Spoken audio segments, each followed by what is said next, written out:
If you need to make changes to IP addresses or configurations of your network adapter inside of Linux, then you'll need to use the IP command.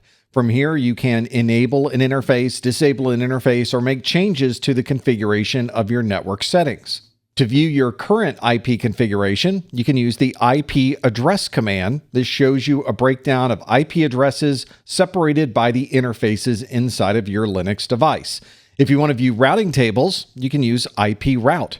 And if you need to configure an IP address on an interface, there's a single command line for IP address and then the parameters that you'd like to update. It's always a challenge when you sit down at a new computer and you're not quite sure what the IP address configuration is of this device.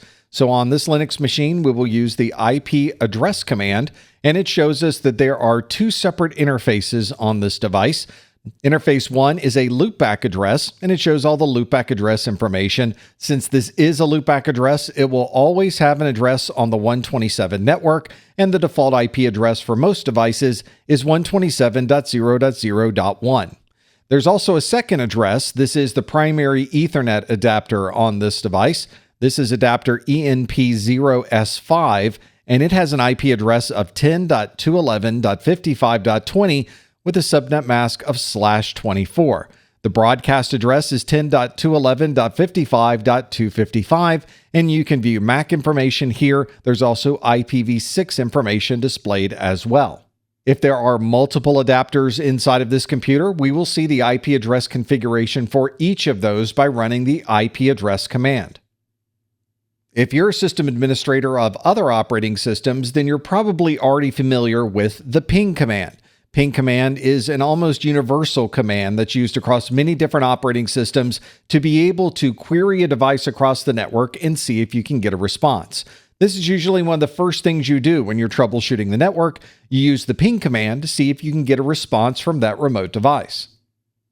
The syntax of the ping command is very similar to almost any other operating system. We type ping, and then we specify an IP address that we would like to access. Let's say in this case that we would like to see if device 9.9.9.9 is going to respond to us across the internet. That is for the Quad 9 DNS service. And if we hit enter, it begins the process of pinging Quad 9. It sends 56 bytes of data by default. We get information saying that we are receiving responses from that device. We can see sequence numbers, time to live information, and round trip time for this ping. Unlike other operating systems, you'll notice that the ping command in Linux will continue to ping every second until you use the Control-C command and interrupt the process. At that point, it gives us a summary saying that we've sent 26 packets, that we have also received 26 packets. There's been 0 packet loss because of that, and this occurred over a time frame of 25,000 milliseconds, which is 25 seconds. The round-trip time minimums, averages, maximums, and deviations are also listed at the bottom. You can see that our minimum time was 35 milliseconds, the average was 35, the maximum was 36.8, and we have a standard deviation of 0.450 milliseconds. When you're working at the command line, there's obviously no graphical browser that you can use to access a website. But there are ways to request and receive information from a web server using HTML at the command prompt and the utility curl. Curl stands for Client URL, and we're able to retrieve data from that device using a specific uniform resource locator. This allows us to access a web page or even other devices using this curl utility. Once we receive all of the raw data or the raw HTML from that website, you can then search through that information, parse out any details, or even use this as part of an automated script. If you're using a graphical browser, you can specify a website like www.professormesser.com, and you can view the information associated with that website.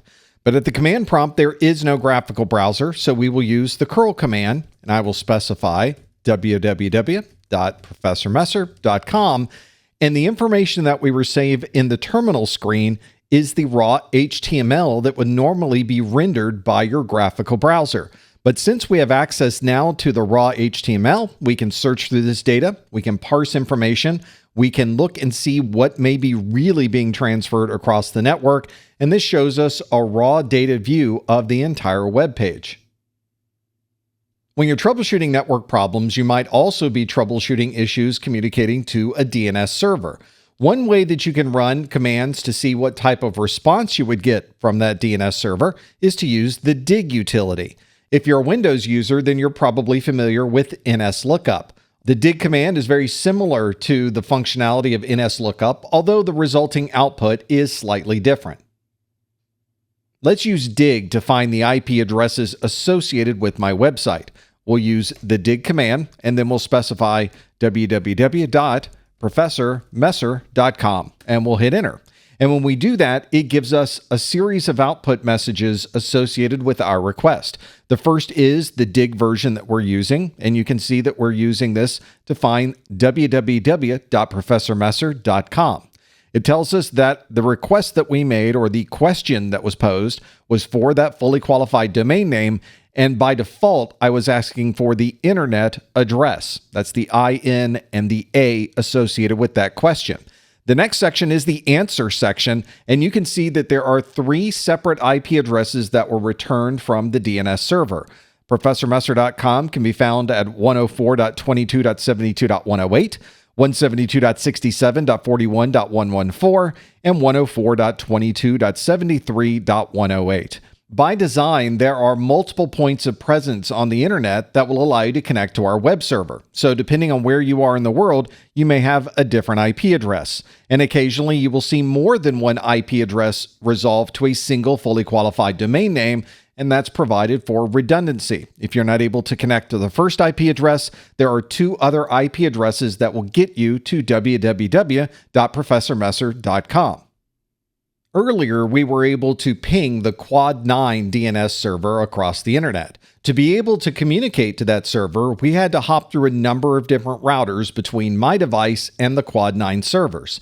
If you would like to see every router that exists between here and that Quad 9 server, you can use the traceroute command. This will map the entire path that a packet takes between our device and that remote location and tell us the IP address of every router along the way. If you're a Windows user, you've probably run a traceroute using traceRT, but if you're in Linux, Unix, or Mac OS, you use the full name of traceroute. Traceroute uses something called a time to live exceeded message to be able to build this table of different routers between 2 points. When we want to know what the first router is, traceroute uses a time to live of 1. When we want to know what the second hop might be, it uses a time to live of 2. Notice that the time to live is referring to the number of hops. It's not referring to a time of day or the number of minutes or seconds that it takes to communicate across the network. Another challenge you'll run into is that many devices will filter the time to live exceeded messages that are received back. So if you're working with a firewall that filters out those ICMP messages, or the router itself that you're communicating with will not send back a time exceeded message, then that is a piece of information that will be dropped from the traceroute results. Let's run a traceroute to my web server. So we'll run traceroute www.professormesser.com, and we'll have it go through the traceroute process. This will run relatively quickly, although you'll notice that there are certain hops along the way where we do not receive a message back from that router. Specifically, we did lose 2 of those messages on hop 3, and we didn't get any information from hop 5. If we look at the results of this traceroute, we can see there are 10 hops between our device and the IP address associated with www.professormesser.com. In this case, it has found that IP address to be 104.22.73.108. And since we have a number of different points of presence around the world, that IP address might change depending on where you happen to be. In each one of these hops, you'll notice there is an IP address. That's the IP address of the router at that hop. And then there are 3 separate measurements. These are round-trip time measurements to that particular router. By default, traceroute performs each check 3 times to every hop. You can, of course, modify these configuration options within the traceroute command line, but by default, this gives you the overview of what you might need to be able to determine how many routers there might be between one device and another. If you've downloaded Linux to use on your own system, then you already know the download did not include any type of separate documentation. Instead, the documentation that you need for Linux is built into the operating system itself. And to access those manuals, you would use the man command. Simply use man and the name of the command that you would like to reference, and it will provide all of the documentation for that particular command. For example, we just ran the traceroute command, but there must have been other parameters that we could have chosen, and we can find those by typing the man option and the name of the utility. In this case, it's traceroute. And when we hit enter, it shows us the reference manual for traceroute, tracing the route to a host. Shows all of the different command line options. And if I use an arrow down, I can go a line at a time. Or if I use the space bar, I can go a page at a time. You can also use the arrow keys or the page up and page down to move back and forth through the manual information. For instance, you could have used the -F command to specify the first hop of a traceroute. You can choose the method, the port number that's being used. Remember earlier when I mentioned that traceroute goes through each individual hop 3 times. You can modify that number with the -Q option, and you have information here that can change the way the output is shown on the traceroute command. When you're finished reading through the man page, it tells you that you can press H for help or Q to quit. And since we're done, we press Q and we're back to where we started. The term concatenate means to link together in a series, and there is a concatenate command inside of Linux, and it is abbreviated to cat. The cat command allows you to view information in a file and put that information on the screen, or you could also take multiple files and then move them into a third file using a redirect such as the greater than sign. Let's try that at our prompt on our Linux machine. On our Linux device, we have 3 files, 1.txt, 2.txt, and 3.txt. And if we cat 1.txt, you'll see that it simply contains the number 1 and the letters spelled out 1, O-N-E. If we cat 2.txt, it has a similar output, has the number 2, and then spelled out the word 2. And then if we cat 3.txt, it has the number 3, and it spells out the word 3. We might want to have all of this information in one single file. So we can use the cat command and then specify 1.txt, 2.txt, and 3.txt, and then use the greater than sign to concatenate all of these into all.txt, and we'll hit enter. Notice we simply get a prompt back, meaning that this particular concatenation is complete. Now if we cat all.txt, you'll notice it is a single file that contains the number 1, 1, number 2 with 2, and number 3 with 3. We've successfully concatenated all 3 of those files into one single file. We're often called on as technicians to troubleshoot performance problems on a device. If you're in Windows, you've probably used Task Manager to view the CPU utilization or disk access to a particular system, or maybe you want to see just how much network traffic is being transferred. If you're a Windows administrator, then you've probably used Windows Task Manager to be able to view CPU information or information on how each individual process is performing. There's a similar function within Linux known as top. This will show you information on all of the processes running on your system and how much CPU, memory, and other resources each process may be using. You also get a summary of the load on your system presented as 3 separate numbers. The first number is the load over 1 minute, the second is the load over the last 5 minutes, and the third is the load over the last 15 minutes. This is another one of those utilities that has many different options available to it, so if you want to customize top to provide information that you'd like to see, make sure you check out the man pages for the top utility. Running top is as simple as typing TOP and hitting enter, and now we can see a 1-second update of what's running on our system. We can view information by user, the process ID, looking at memory information, CPU details, and how much time each individual process has spent in the CPU. This gives us immediate feedback on what's happening inside of our system, and we're able to narrow down what processes may be using more resources than another.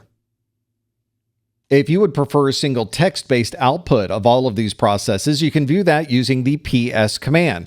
This is also very similar to what you would find in the Windows Task Manager because it will list out all of the process IDs and then all of the process names themselves. If you just want to see the processes associated with your login, you simply use the PS command. But as the administrator, you might want to view all of the processes running on this machine, and you can use the PS with the -E option to view all processes. If you run the PS command by itself, you're only looking at the processes for the current logged in user. And I have a bash shell, that is the terminal screen that I have up, and I ran the PS command inside of that bash shell. If we use the PS command with the -E, we're now viewing the processes for everything on the system, and you can see there are pages and pages of processes. You can also pipe this output to the more command, which will paginate this so you can go a page at a time to see all of the processes without them going by all at once. But if you're looking for a very specific process, you might want to use the PS command with the -E and then pipe it to the grep command and then specify a search term. In this case, let's look for all of the processes that have the search term CPU as part of the process. And you can see that we have 4 that showed up. There was process 20, which is CPU HP/0, process 21, which is CPU HP/1, and you can see 2 other processes that have the word CPU as part of the process name.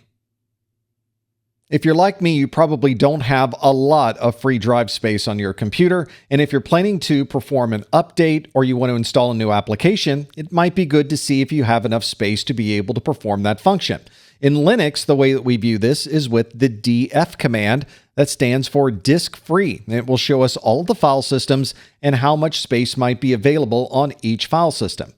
The default is to use df with no parameters, and this shows us the usage based on number of blocks, in this case 1K blocks. If you'd like a view that showed it as number of bytes, you could use the same df command with a -H to get a human readable view. This will show the output with gigabytes, megabytes, and other human readable values. Let's run the df command on my machine. I'm going to specify -H because I like to see this listed as megabytes, gigabytes, and other familiar values. You can see that I have a number of file systems that are mounted on this computer. I have one that is a temporary file system. It has a size of 196 megabytes. I'm only using 1.7 megabytes so that 194 megabytes are available, which means I'm only using 1% of my temp FS file space. I have other things that are connected to this computer. For example, I have T4 Vol 3. This has a volume size of 3.7 terabytes. I'm using 1.9 terabytes, which means that 1.8 terabytes is available, so I'm using approximately 52% of that particular file system. So if we need to install some additional software, we might want to avoid the file systems with over 90% utilization and instead use one of these file systems that has much more space available. The natural next question when you find a file system that has very little space available is, what is taking up all of that room on the file system? It may be a single file, it may be multiple files, but we need to determine how we might be able to free up some space on that particular partition. One way that you could find out what's using that space is by using the du command for disk usage. This will scan your current folder and all of the subdirectories underneath, and it will show you exactly how much space is being used in each individual folder. If you're looking to find how you can easily free up some space, this utility should be the one you run, and I would recommend running it with the -H option so that you get human readable output.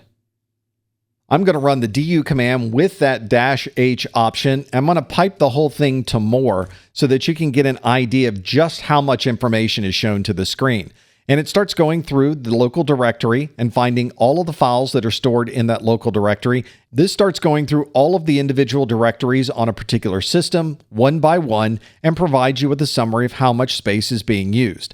Let's hit the space bar to go to the next page. Almost everything here is a relatively small number. Here's one that's relatively large. It's 1.4 megabytes. We have others that are 12 megabytes. These are 28 megabytes. So now we can start getting an idea of where the space is really being used, and we might want to go to the old Firefox data that is in our directory that's taking up 70 megabytes and start deleting those directories to free up some room.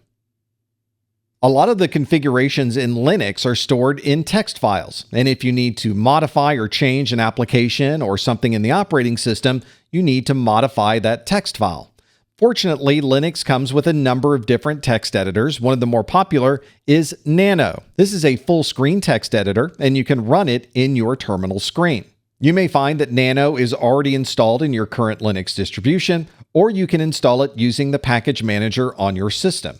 This full-screen text editor allows us to use functions that normally would not be available at the command line, such as marking and selecting, copying information, pasting it somewhere else, and giving us features that you would normally find in a graphical text editor. On my Linux distribution, I have a file that I would like to edit. This is the auth.log file. You can see it's 27K in length. This would not be something that would be very easy to update or modify without some type of editor. So we'll use Nano and we'll specify auth.log.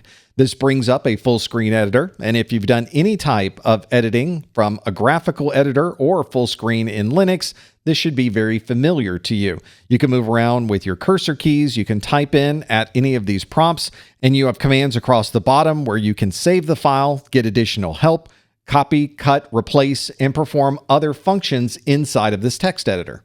When you're done, you can choose the Control-X option to exit out. Since I've made changes to this file, it asks if I'd like to save this information. In this case, since I did not put anything in here that I'd like to save, I'll simply choose no, and we're back at our command prompt. Nano is just one of many text editors that you could run inside of your Linux operating system, but since Nano is commonly installed with most distributions, it's probably already going to be available to you.